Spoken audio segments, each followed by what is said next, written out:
There's really no way to wear a collar and a hood and make it look like appropriate. This if you take it out, it just looks silly.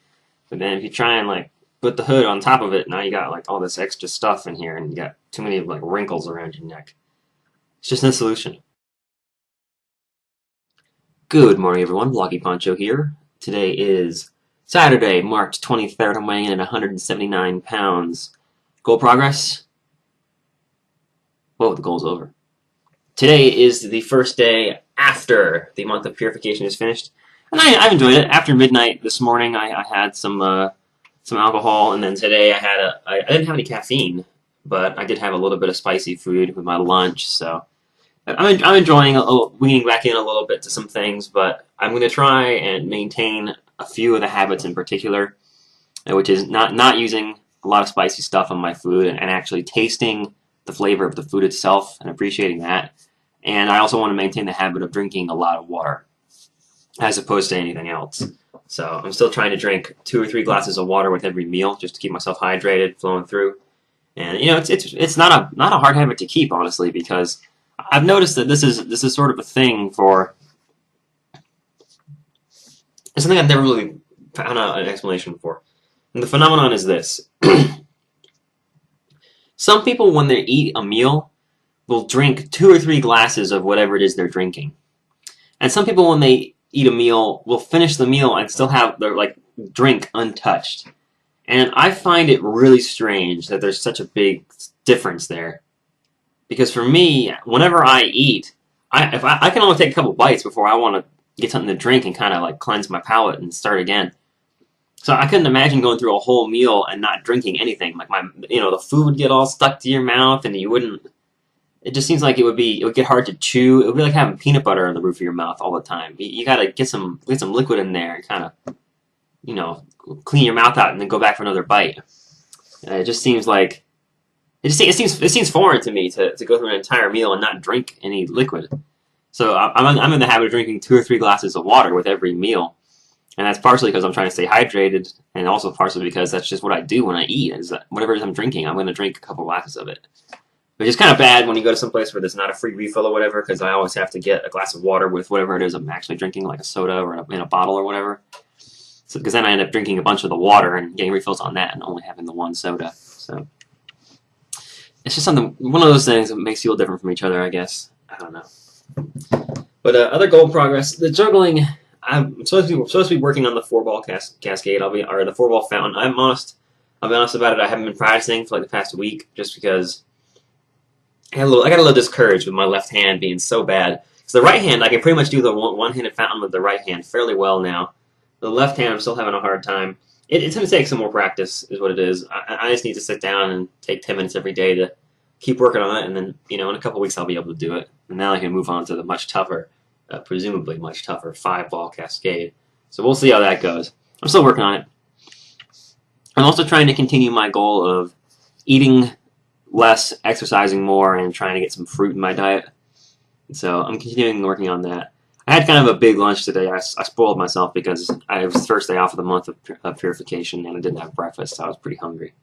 So I got a quesadilla with some tofu and black beans, and the dining hall's rice is almost always undercooked and hard, but today it was good, so I got some rice, and I got some cheese in there, and then I went for the spicy. I got some jalapenos and some of this chipotle sauce on top with a squeeze of lime. I love lime, my favorite food. So it ended up being really good, and I even had a couple cookies with some water. So that's it's nice to go. Okay, and that's why I don't have any rules in my diet where it's like none of this or like exactly this. It has to be flexible because that's how your life is. You're not going to want to eat according to really strict rules all the time. It just gets stressful. You need to have firm and strong guidelines for what you want to do and how your whole diet in general should look. Like, I know that missing breakfast was kind of a bummer because I lost some calories I could have burned throughout the morning if I had gotten my metabolism going sooner. So I know tomorrow I want to get up and have breakfast. And then I know that since my lunch was kind of a big meal, I don't want to eat much for dinner. I'm probably just going to have an apple or maybe some cereal with some fruit in there, some bananas. That's all good stuff. So Another thing I read about is that it's actually healthier if your biggest meal of the day is your lunch, which is unfortunate because it doesn't jive well with the American lifestyle of working a 9 to 5 job and taking 30 minutes to eat your lunch.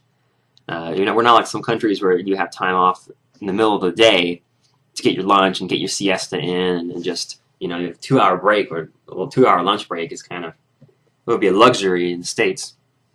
So if you've got 30 minutes, a half or to an hour for lunch during the day, you're probably packing in a sack lunch, and it's not going to be anything too complicated.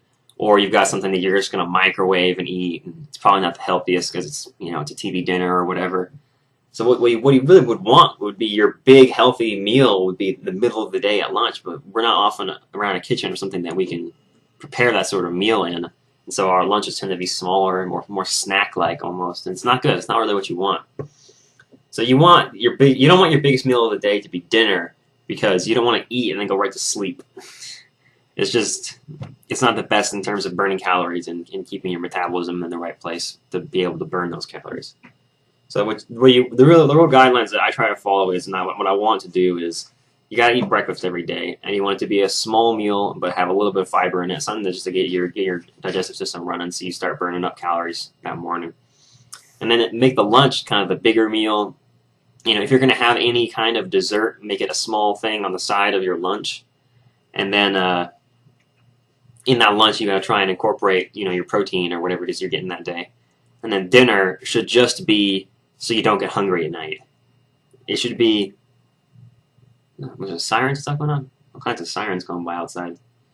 But your dinner should just be a smaller meal to keep you from getting hungry between lunch and going to sleep. And so if this is working out well enough, you're eating breakfast within like 2 hours of waking up, probably an hour or hour and a half of waking up if you can do that with your schedule. But you're eating dinner a few hours before you go to sleep, and it's a smaller meal, so your body burns off some of those calories before you hit the hay. So that's where I am right now. I'm going to keep practicing on the juggling, and I want to make a jigsaw puzzle this weekend, so we'll see if that comes together. Anyway, I'm going to keep on rolling. I got a bunch of things I want to get done today. We're going to make some Pokemon videos and play some more Morrowind and good stuff. I'm going to make 2 videos today. There'll be another one coming up tonight, so then look out for that, where I want to talk about in tonight's video the future of LPing, Angry Poncho's future, which is looking good, to be honest, but I want to talk to you guys about it. So be tuned in this evening for that video. Thanks for watching. I'll see you guys then.